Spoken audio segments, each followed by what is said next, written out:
Well, Iran's acting Foreign Minister Ali Bagheri Kani has condemned claims insinuating that Iran could have a hand in the 13th of July shooting against former President Donald Trump. The reporting stemmed from U.S. authorities obtaining intelligence on the alleged plot from a human source in recent weeks, a development that led to the Secret Service increasing security around the former president.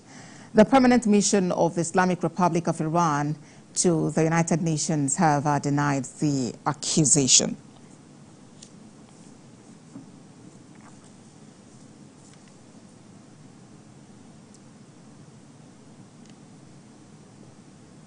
Well, let's talk some more about this allegation. I'm being joined from Washington by President Emeritus Corporate Council of Africa, Stephen Hayes. Thank you so much for joining us on World Now. I'm wondering what your initial reaction was to claims that Iran was on one hand masterminding an attack on Donald Trump and was probably responsible for Saturday's attempted assassination. Well, my initial reaction, very candidly, is that's nuts. It's just simply one more example of paranoia and social media out of control, very frankly. I think it's going to be fairly clear that it was an individual from that area who was probably mentally off balance, who did this, and he's not certainly controlled by Iran. Would Iran like to see Trump out of the way? Probably, because of past events and because of his comments towards Iran. But I think it's just ridiculous to think that Iran was behind the assassination attempt.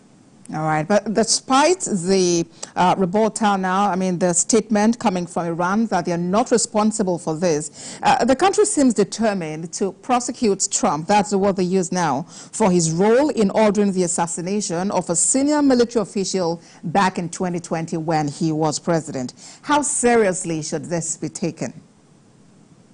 Well, you know, I think that the Iranians are serious about prosecuting. I think that it would be taken seriously on this side of the U.S. is highly unlikely.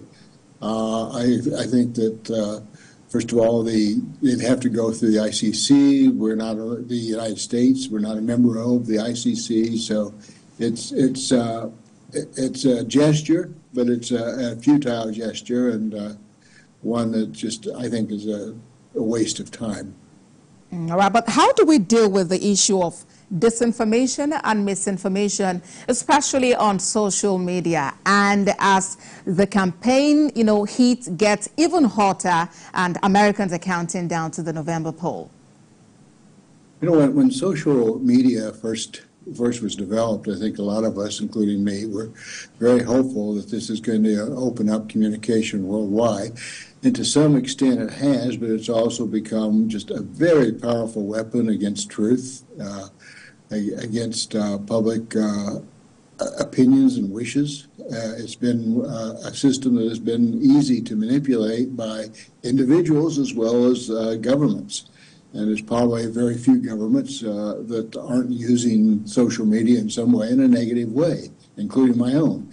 But it's something that I just do not see how it's going to be controlled, particularly in a democratic society.